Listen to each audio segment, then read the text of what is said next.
right, and we're back. Thank you all for your patience. Hope everybody enjoyed their break. Once again, thanks to Barbara for recording and Paul for facilitating. And I appreciate all of you for your patience and not throwing any rotten tomatoes at me yet. But I will be giving a live demo, so hold your rotten tomatoes. Depending on how the demo goes, I might deserve to be hurled some tomatoes. Okay, when we left off, we talked about inter-process communication, different mechanisms for doing so, why the industry is moving towards REST, why the industry is moving towards JSON, and I shouldn't even say moving towards, because that ship has sailed. Basically, REST has absolutely taken over, JSON has absolutely taken over, and hopefully by the examples that I gave you, the examples that you saw, you were able to see for yourself how very efficiently clients and servers could communicate back and forth with a minimum of fuss, a minimum of ceremony. But there's one thing, though, that SOAP and the SOAP web services had as an advantage, which is the ability to document your API. Because the great thing about a WSDL is you could see by reading your WSDL or by using a tool that read the WSDL, you could see what the interface was, what the contract was, what you were going to get back. With REST by itself, well, you don't know. I mean, if there's a web server, how do you know what URL to call? How do you know what data is required? How do you know what you will get back, right? And also with SOAP, one benefit was you could actually generate client code. You could actually generate client code, or at least skeleton code, that you could then flesh out with your own business logic. So that was definitely a benefit, and that was definitely something that that REST initially didn't give you out of the box. And along came another technology. It was called Swagger. It's now called OpenAPI. But because I love history, let's talk about the history of Swagger, right? How did it come about? Well, first off, it's a system that enables documentation and testing of REST APIs. It came from a company called WordNick. It came out actually as a side project there because they ran into exactly this issue that I talked about. REST is great. How do we document it? How do we test it? How do we tell clients, hey, here's a service that I, the service producer, has created. Client, you're the service consumer. Here's how you consume it. Here's the URL to go to, the messages you should pass in, the required parameters, the optional parameters, what the service will return. How does that work? Well, that's what Swagger intended to solve. Now, Swagger, again, was a side project at a company called WordNick, and the technology was acquired by a company called SmartBear, if you've heard of them, back in 2015. And SmartBear, in late 2015, early 2016, essentially gave it to the community and created a project called OpenAPI. It's managed now by the Linux Foundation and has pretty much every major technology company out there supporting it. They call it the most popular API documentation system on planet Earth. So, if you use Swagger or OpenAPI, you're using something that is in wide use, has plenty of support, has plenty of users, plenty of tooling support, and allegedly has code generation. I believe there was a gentleman who was asking me about code generation over the break, and I personally have not used Swagger to generate client code, but according to the documentation, it is possible, and you are able to generate client code in just about every one of the most popular programming languages out there, from Java to C# to Python and so on. Okay? And again, I haven't personally done that, but according to the documentation, it's a tool called Swagger Code Gen, and it does work, and it does generate client code. Swagger is located at swagger.io, and all the documentation, live demos, everything are there. And the advantage, again, of Swagger is that it is language and platform agnostic. You don't have to use Java. You don't have to use .NET. It can document pretty much any REST API. Now, because we're the San Diego Java users group, we are using the Java implementation of that. And specifically, most of us are familiar with Spring. So the technology that I'm going to be talking about is called SpringFox. Now, SpringFox is essentially code generation is possible, but again, I haven't done it, but allegedly it's possible. SpringFox is a Spring-related utility or tool set or library that will auto-generate Swagger documentation for you for web services written with Java, written with Spring. The great thing is it's all based on Swagger or OpenAPI, and the configuration is almost all annotation based. And so what I will do is I will hopefully give you a demo of some code that I wrote earlier today that uses Spring Boot to create a quick REST or quick microservice. I use Spring MVC to create RESTful interface for it, and I use Swagger to be able to document it. All right, so here we go. Hopefully the demo gods will be kind, but let's take a look. All right. Anyone familiar with IntelliJ? Do most people here use IntelliJ? No? Okay. Ooh. Most people use Eclipse then? Show of hands for Eclipse. Okay. Now, I'm surprised now. Now, half the room doesn't use IntelliJ or Eclipse. What do you guys? What? VI? NetBeans? Really? Okay. NetBeans? VI. What's that? Notepad. Really? Wow. Wow. Okay. I love it. Okay, VI, Editor of Champions, Notepad, Editor of Champions. All right, so this is IntelliJ IDEA. It's from a company called JetBrains, and last year, Zero Turnaround, the maker of JRebel, they have a lot of research projects out there, and they did a survey, and they found out of their Java users that they surveyed, IntelliJ mid last year crossed Eclipse for the most popular Java IDE. Having been a long-time IntelliJ user, I can totally see why. Now, the impressive thing is Eclipse is free, and IntelliJ costs about $500. So for IntelliJ to cross over to be the most popular IDE, you know it has delivered value if people are willing to pay $500 compared to a free tool and still favor IntelliJ. You don't have to use IntelliJ, but trust me, if you ever try it, I don't think you'll go back. Now, what I wanted to show is a quick little Spring Boot application. Anybody here use Spring Boot? Okay, so a few of you. Anybody use Spring? Okay, more people. So think of it this way, because it seems like maybe a good third of the room is not familiar with Spring. The way I look at Spring is Java is not just a programming language or a virtual machine, it's also a class library, initially created by Sun. Class library containing utilities, right? Well, the initial Java class library was missing certain things. And that's when projects like Apache Commons came about that added additional libraries that we were missing. Spring Framework also came about because Java was missing certain things. And over time, Spring essentially came up with more easier to use technologies that Java EE was trying to do, but in a much simpler way. Meaning, instead of EJBs, maybe we can use Spring Beans and inject them and auto-wire them and be able to handle dependency injection. A bunch of other technologies and so on. Spring Boot allows you to very quickly create a microservice running in a web server very, very quickly with a minimum of fuss. And you can go to a website, start.spring.io, to be able to create your own Spring, project. What it'll do is you choose the technologies you want, you tell it, I want to build with this version of Spring Boot, I want to use Spring MVC or Spring Security, Spring Web Services, you choose the technologies, you choose whether you want to use Gradle or Maven to build your project, and it generates you a zip file which contains essentially the project skeleton. You then open that up in your IDE of choice, VI perhaps, or Notepad, and then you're able to get up and running very, very quickly. All right? So in this case, I created a Spring Boot microservice using Spring Initializer, and I used Gradle as my build system, and everything here is just a default, but I just wanted to call your attention to one thing. Give me just a second.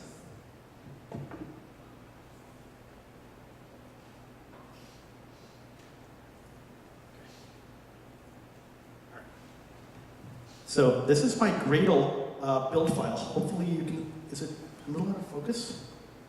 Okay, I guess it's a little out of focus. Let's see if I can hold the microphone and manipulate. I can't do that. I can't hold it and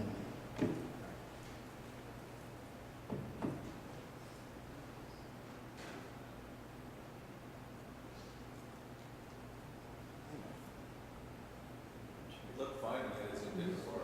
Did it look okay? Yeah. Oh, okay. So it wasn't out of focus? All right. Good enough. All right, command and mouse wheel. All right. All right. Hopefully you can see this. Basically, the only thing that I changed are these two lines. I added the SpringFox dependencies. The first one is SpringFox for Swagger 2. The next one is Swagger UI. Swagger UI is essentially a web-based Swagger implementation. So you can actually see my API documented with Swagger. Okay, so everything else was a default.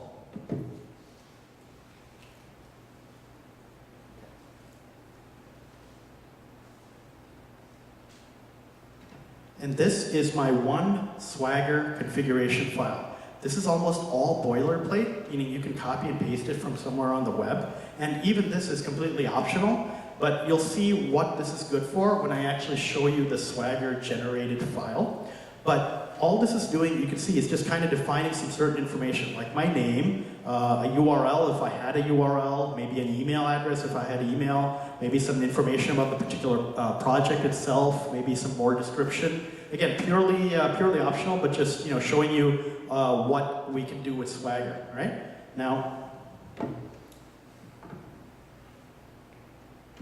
and again, the one annotation to keep in mind: enable Swagger 2. Okay, so again, this is largely boilerplate. Just copy and paste it, make the modifications you want it. Now, we talked about documenting an API. I made a microservice based upon the examples that you saw about the student that we were creating, updating, deleting, reading, right? So I created a student object, and I documented that student object using Swagger annotations. Let's take a look at how that works.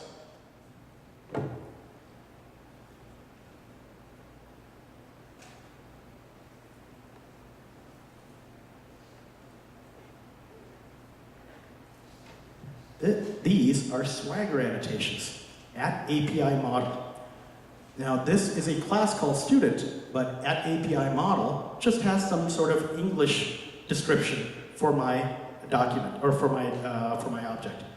API model property is another Swagger annotation. In this case, this particular object called student has a field, a private field of type string called ID. And I'm just using an English name identifier. And I'm telling Swagger, hey Swagger, just so you know, this is required. This is a parameter that I absolutely need. I don't want the client to be able to send in information without having that there. Same thing with all the others. The creation timestamp, the modification timestamp, the full name, the age, the grade, the nickname. Notice that these three are required. Nickname is optional. The creation and modifications timestamp are optional. And just because by default, JSON is kind of like XML, there's no ordering implied, I'm positioning an ordering that I like by saying this property is going to be position 1. The default is position 0. Then this is 2, 3, 4. So I'm basically ordering my properties. And that's it. The next is just a bunch of getters and setters for this. So this is just a DTO or data transfer object, a model object. Nothing very complex there. Let's take a look now at how we would document the actual API, meaning the create, read, update, and delete operations. And let's take a look at that.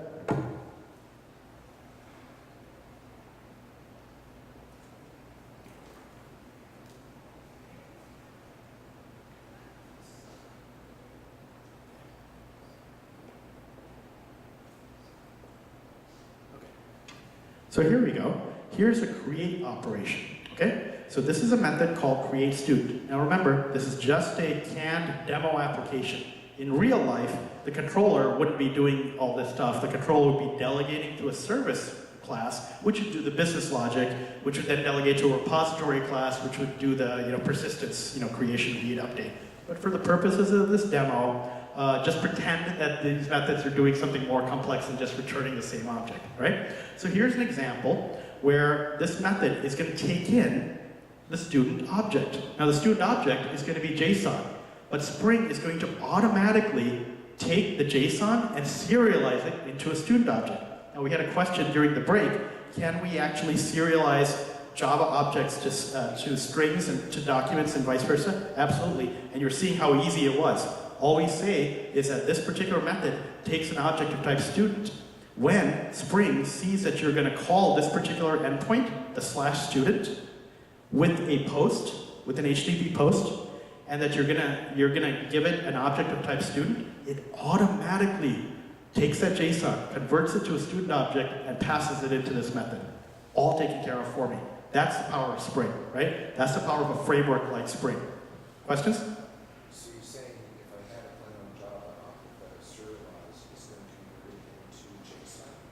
I can convert it to JSON or XML or any other format that you want it.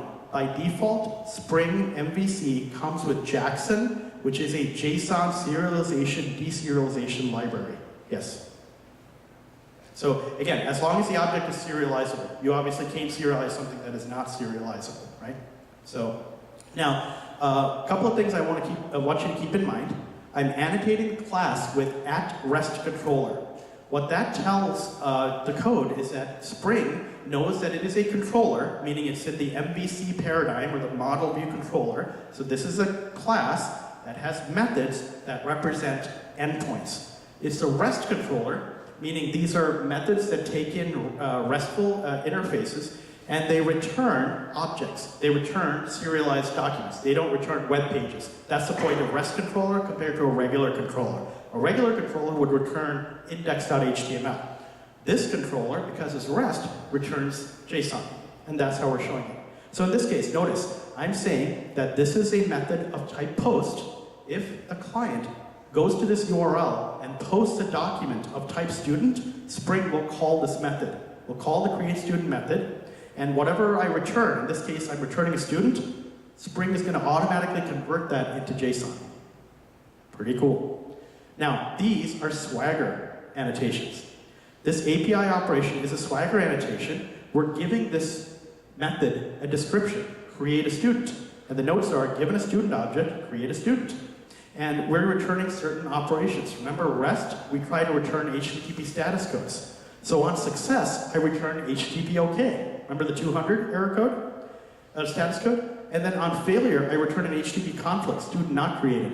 And remember, that was in our example when that student with that ID already existed, so we give back a conflict. So this is how I can return success or failure. Again, in this case, I'm just always returning what they passed in, but just showing you how we can document that. So we're just going to briefly go over the others. This is the read operation. Remember, a read is idempotent, so it's a get. Remember, a get operation is idempotent. It does not change state on the server. So this is a get. We're going to the URL, student, passing in a student ID, and that student ID, whatever's passed in, we're telling Spring, hey Spring, I want you to take that student ID, and I want you to pass that as a parameter to my method called student ID.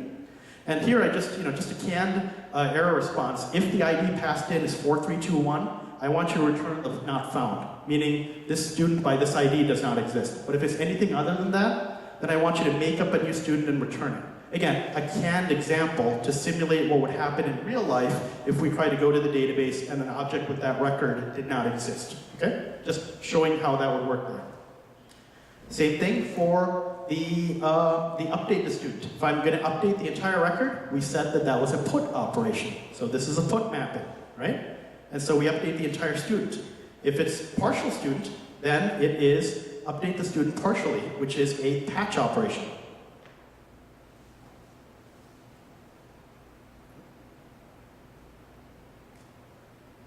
Still learning how to zoom on my Mac. Here we go. Okay, so now this is to update the student partial record, and that is a patch mapping.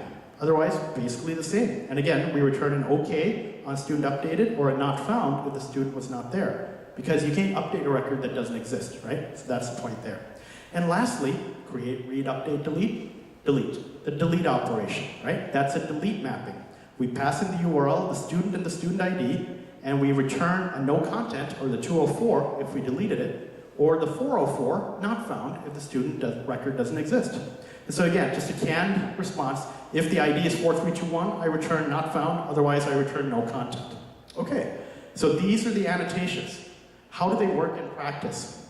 They work in practice by going to a particular URL. So just what I've done so far will actually automatically generate for me, by way of SpringFox, an HTML page located at the URL swagger UI.html. Okay? So you'll notice here that this is what I like to do. I like to basically have a home controller that all it does is, if you go to the root mapping of my project without anything else, it'll redirect you to the Swagger UI. That way, you just run my application, you hit the root, and you are automatically taken to the Swagger page so you can see the documentation. All right, now this is IntelliJ. This is what I wanted to show you in terms of code. Any questions? If not, I'm going to give you a live demo. No? Okay. All right, so this is IntelliJ. IntelliJ has this tool called the Spring Run Dashboard. So let me show you briefly what that is. All right, so that is this guy, right? So the Run Dashboard in IntelliJ allows me to do various things like, for example, I show the Run Dashboard. So the Run Dashboard is IntelliJ's, you can call it a plugin that knows that you're running a Spring application, and therefore it shows you additional properties of your application that is specific to Spring. And especially if you have Spring Actuator included in your project, it gives you the additional endpoints or the additional health monitoring and additional monitoring the Spring Boot Actuator gives you. You'll see that in just a second. So here we go. I'm going to run my application, and I called it or.sdjug.september because, oh, by the way, Java 9 comes out in a few days, guys. So September is it's important. And RESTful application. So I'm going to run it. I'm going to run it in Java 1.8 because Java 1.9 isn't released yet for another few more days. The 21st, I believe, Paul, right? 21st, yeah, so a few more days. And we're going to run it in the Run Dashboard. So here we go. Now let's actually run the application, and you'll see this is the latest version of IntelliJ. And I noticed that it actually has a bug in the Run Dashboard. Not a big deal, but you'll see what I mean. So here we go. Here's the Run Dashboard. Hopefully you can see it. You're seeing the console right now, which is essentially the standard out and standard error of the application. These are all Spring Framework debug statements and so on that we're seeing. The Spring banner that we're seeing. And this is the latest Spring Boot, 1.5.7 release. Newer versions are coming out soon. Now, just really briefly, you can see the Spring Boot actuator has a whole bunch of other endpoints that it's defining. The methods that I defined are right here. Student ID, student/post, right? I have a get, I have a put, a patch, but all the others, look at all these. These were all generated for me by Spring Boot actuator and by Swagger itself, okay? So I'm having a whole bunch of other endpoints that I never even coded for. Okay, so now let's actually take a look at Spring Boot dashboard. So because, again, this application or this plugin is familiar that it's Spring, I can go to endpoints, and this is the bug that I was talking about. You actually have to hit refresh. It won't show you that without it. So notice, I can go to the Spring Beans, and it can see all the applications that I created. So the API.config, right? The controller that I created, like the home controller, which does a redirect. The, what did I call it? I called it the student controller, right? You can see all the classes that I created, as well as all the classes that Spring gave me. Let's go to the health. And you can see that because actuator is running, you can see that it's showing that health is healthy, it has free disk space, and so on. Mappings. So it has a whole bunch of mappings that I didn't create, as well as the mappings that I did create. I have a post, a put, a patch, a delete, and a get. So you're able to see all the applications there. And notice, if I wanted to see, well, where is my post for student taking place? I can just double click on it, and it takes me to the exact line in which file is handling that particular REST endpoint. So really kind of helpful. It can, really be easy to be able to see which method is handling which endpoint. Now, remember I said that because of that bug, you have to hit the refresh? Well, the one benefit you have of hitting the refresh is then this icon becomes activated. And that says open in browser. If you can't see it, that tooltip says open in browser. Now, because IntelliJ knows what host name you're running on and what port number you're running on, it'll go to the root of your project in a browser.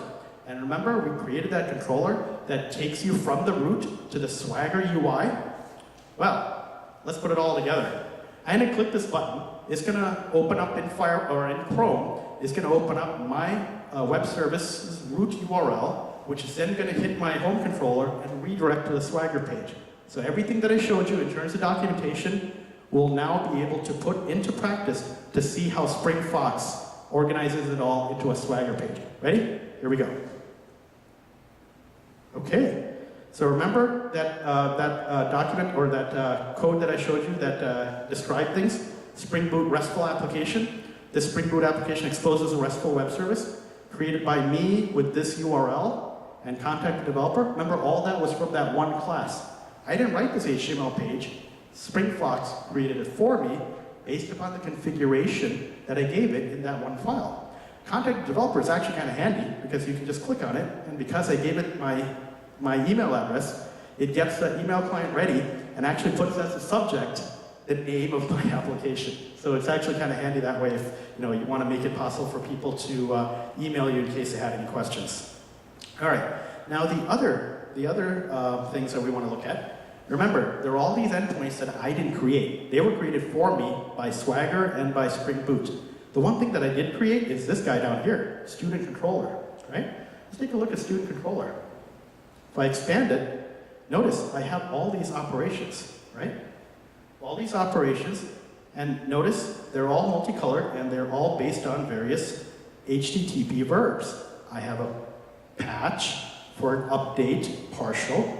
I have a post for a create, a put for an update entire, a delete for deleting the record, and a get for getting the record. Well, how does that work? Let's actually check out how these go. Then notice the documentation, remember the annotations that I gave, which described it? Swagger uses that right here in this web page to be able to document this and give it a nice English language name. All right, so let's actually read a student. How does that work? I click on read, and look at that. Remember that annotation that says, given a student ID, retrieve a student? That's how it's used. And look, it says on success, it'll give back a status of 200, right? Because 200 means student was found. But if I get a 404, that means student not found. And again, all this is from the annotations that I showed you in that method, right?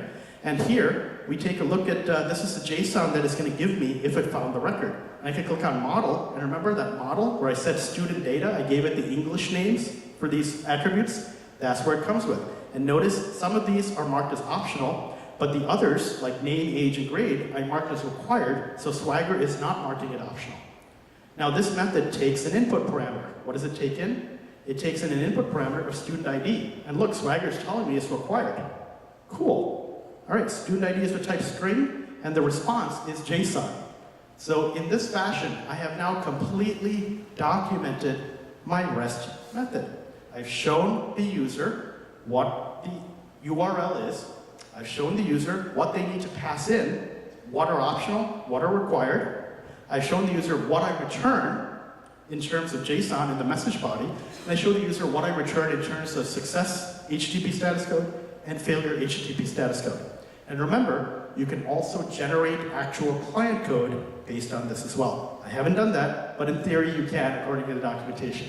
All right? So you see, it's pretty powerful. So you can document it, but you can do more than just document it. You can actually test it. You can test your entire application right from this page. What do I mean? I can actually try it out. I can actually try out this get. Well, all right, let's try it out. Let's see if Swagger's going to let me try out the read operation on my student database.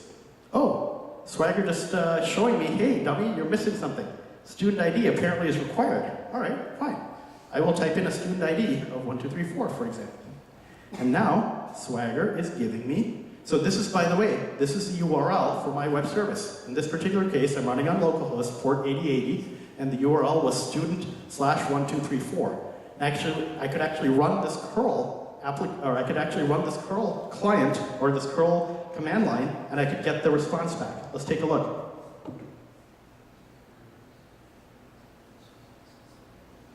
Okay. See that?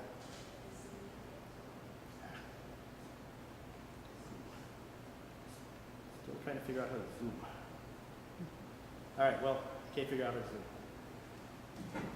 Well, you'll just have to take my word for it that what it actually gave back was exactly this. So you can see the response body, right? Again, this was just canned data that I gave, but in reality, in a real application, you get it from a database or some sort of persistence mechanism. And because it was successful, we got back a status code of 200. Now let's take a look. Let's see if I can do 4321. 4321 is a 404. Remember, I coded it up that if you give me a 4321, that's a data not found. So in this case, this is an example of how with REST, we can very quickly and easily get the point across really easily. You give me something I recognize, here you go. You give me something I don't recognize, done, 404, nothing else to say, right? Very quickly, very easily getting the point across for this particular application. Now let's, we're not going to go into each of these because they're pretty straightforward, but the same with a post. Let's say I'm going to create this particular student record. Now in this case, I'm expected to pass in the entire student object. Well, gosh, I don't know what all is required. Fortunately, because the service developer has documented it with Swagger, I know exactly what's required and what isn't. So you see, I need to pass in the identifier, the creation timestamp and modification timestamp are not required, right? These two are not required, but the full name, age, grade are required, and nickname is not. Okay, so let's give that a shot.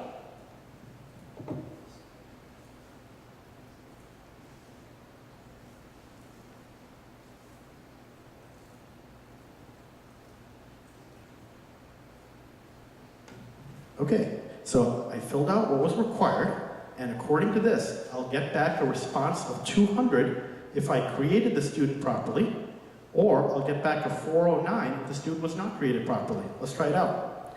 In this case, I got a 200. And again, it gives me back the XML. Again, canned example, you know, I'm hard coding it, but you get the point, right? We're actually simulating what would happen if we went to the database. So we're able to get full communication between client and server, documenting the entire interface, as well as allowing you to test it, all from within SpringFox, which allows us to leverage the power of Swagger to be able to document and be able to test our web service, as well as, in theory, using Swagger CodeGen, auto-generating client code. Any questions? Yes? Can you have multiple get definitions? So if you want to have like a student list return, if you don't include the ID, or what if you want to use post to do an update instead of using put and patch? Can you say if it's posted with an ID, then do an update? The question is, can you have multiple gets with different URLs, or if you didn't want to do a post, if you want to do a patch? And the answer is absolutely. But it's just like think of it as having a service listing, a web service listing, right? You have to have a unique combination of host name and port number for a TCP service, right? Well, in the case of web services, you need to have a unique combination of URL and HTTP verb. Meaning, if your HTTP verb is /foo, you can only have one get on that, right? But you can have a post, you can have a patch, you can have a put, you can have a delete, but if it's foo, you can only have one verb assigned to that. On the other hand, if it's a get, you can have multiple gets as long as the URL is different. /foo, /bar, /whatever, and it can be different. As long as those two are unique, you're free to do whatever you wish. Yes? Is it bad to not use put and patch? Like if you want to just use post exclusively for updates? If you don't plan on doing partial updates? Right. The question is, can we use post for everything and not put and patch for updates? And this is something that I know is somewhat controversial. I know some people prefer post for everything, some people prefer puts for everything. My feeling is I'm not religious, use whatever makes sense to you, but for the sake of consistency, be consistent throughout your code and throughout your organization's code. Meaning, if I look at your code and you're the only one who's doing put and everyone else in the company is doing a post or a patch, well, that causes confusion. So go for standardization, and that's the whole general Agile principle, that we're not going to hold your feet to the fire using a rigid orthodoxy convention over configuration, right? If it makes sense for you and makes sense for everyone, then by all means do that. That being said, the industry standard, or the thing that causes least astonishment. I love that phrase, by the way. It's a college professor of mine who said a general rule that we want to follow as engineers is the principle of least astonishment. We don't want somebody to look at our code and just be astonished at why we did that. I mean, they can be astonished if it's a good thing, but they shouldn't be astonished like, why are you doing this, right? So if you can, try to do post for brand new things. If you can, try to do put or patch for updates. If you can. You don't have to, but it does follow the principle of least astonishment if you do. Anything else? Yes? Can I comment on the last piece? Of course. Comment.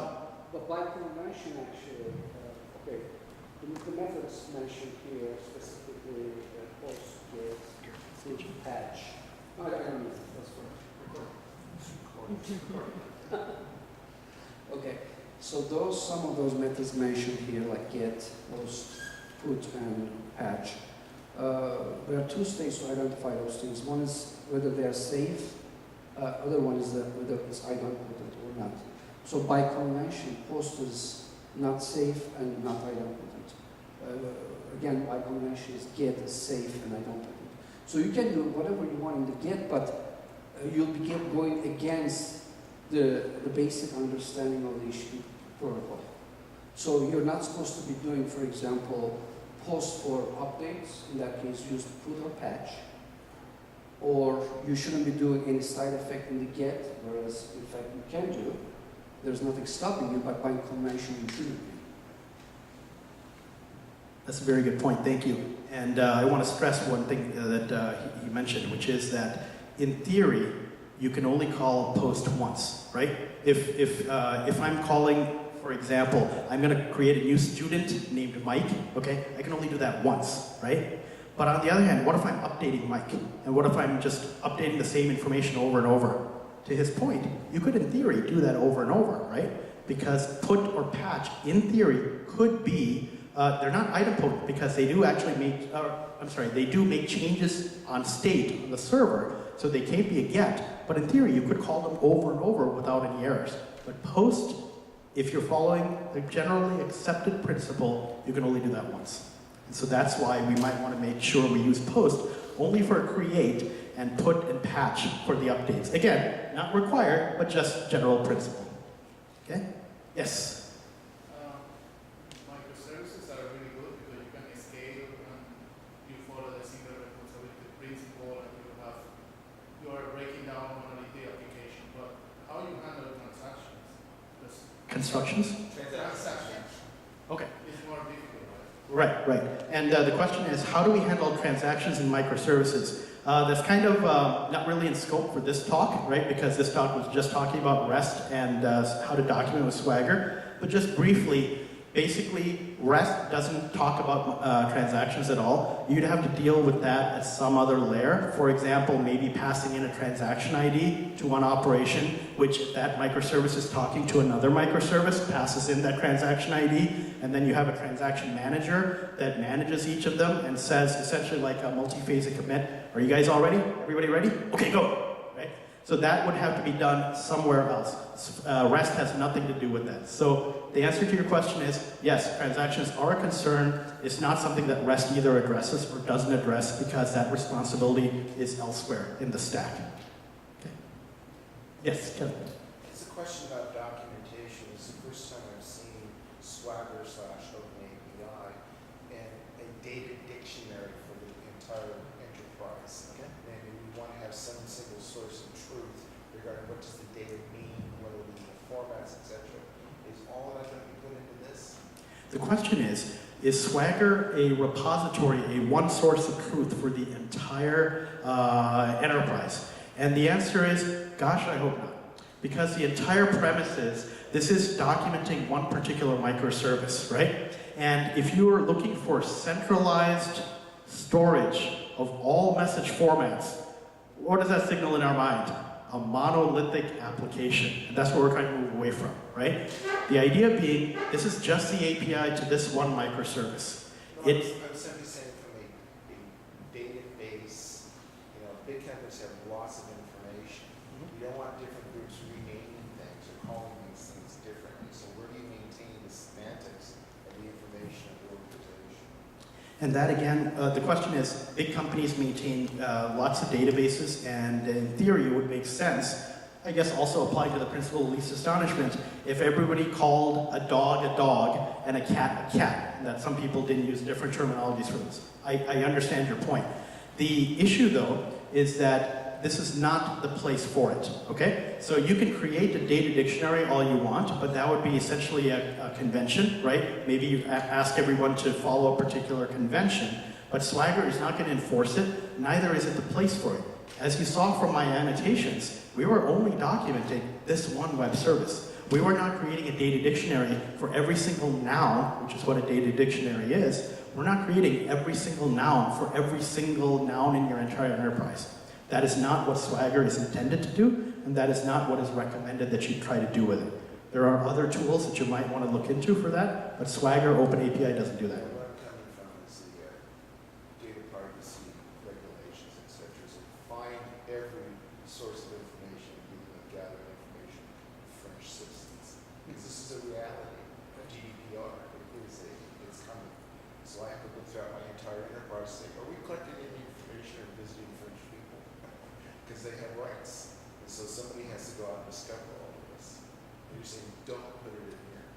No, no, not at all. The question is, for a particular thing, I believe, like European safe harbor rules, we might have certain regulations. Sure. IT has to respond to this. Right. Okay. So if there is a compliance regulation where you need to know, for example, every single student, right? Or you need to know what data is collected on every single student, then one thing to do is create a particular endpoint for certain introspection, right? You could list, like, these are the things that this particular web service deals with. And if you do that in a canonical way, then you can, in theory, have that be aggregated and be something that's exposed to Swagger.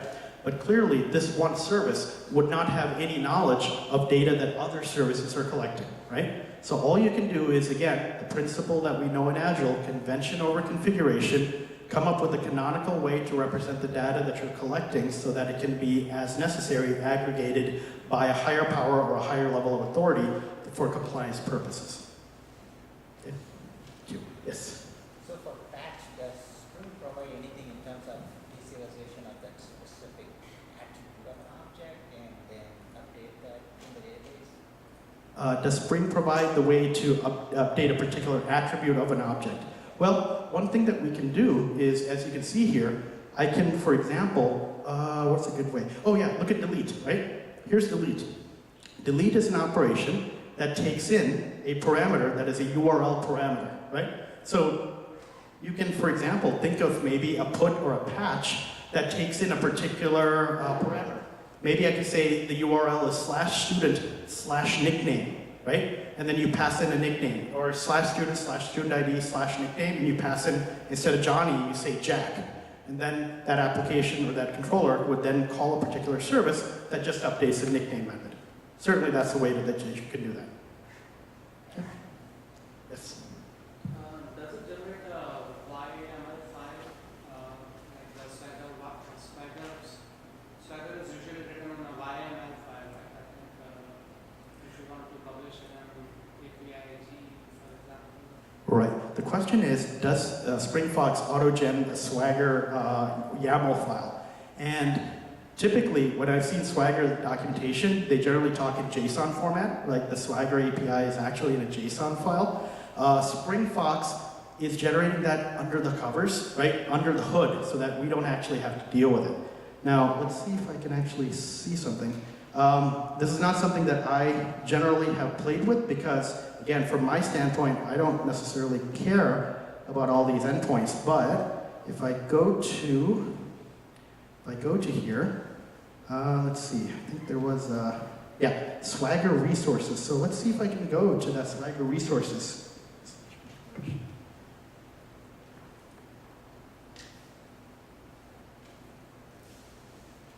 So I have no idea if this will work. Let's take a look.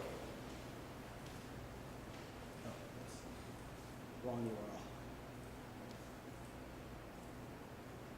Okay.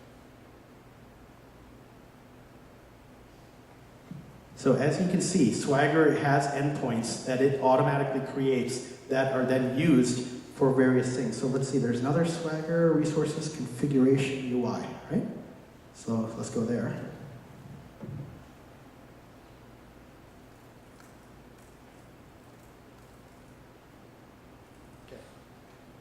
Yeah, so Swagger has a bunch of endpoints that describe various things. Personally, I don't use them because why, right? My intent is I want that web page. SpringFox gives it to me, and whether or not SpringFox generates the intermediate YAML file or JSON file is kind of an implementation detail because I personally don't have to work with it.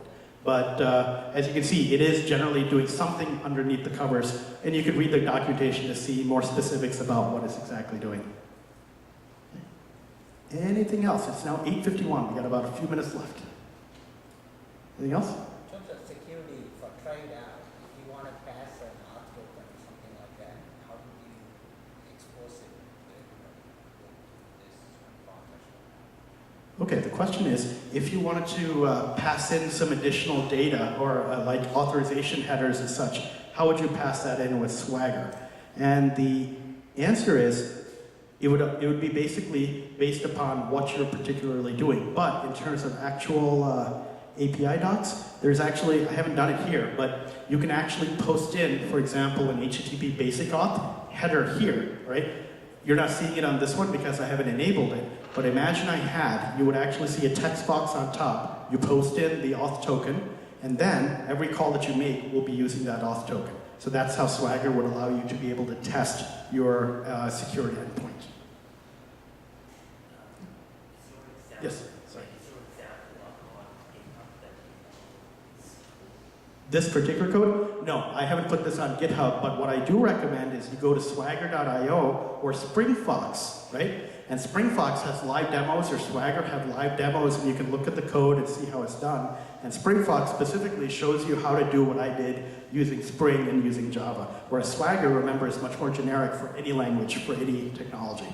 And you can see this. So this is just me doing this in like a couple hours. It's not really the best demo, it was just for the purpose of tutorial. If you want, go to the SpringFox or Swagger site. They have much more robust documentation tutorial services that you can use for educational purposes. All right? Well, if there's nothing else, I want to thank you all for coming out and listening to me for the past couple hours. Thank you so much for your patience. I hope this was useful. Thank you so much. All right, well with that, we'll turn it back over to Paul for, I believe, is it a raffle or? Yeah, the raffle.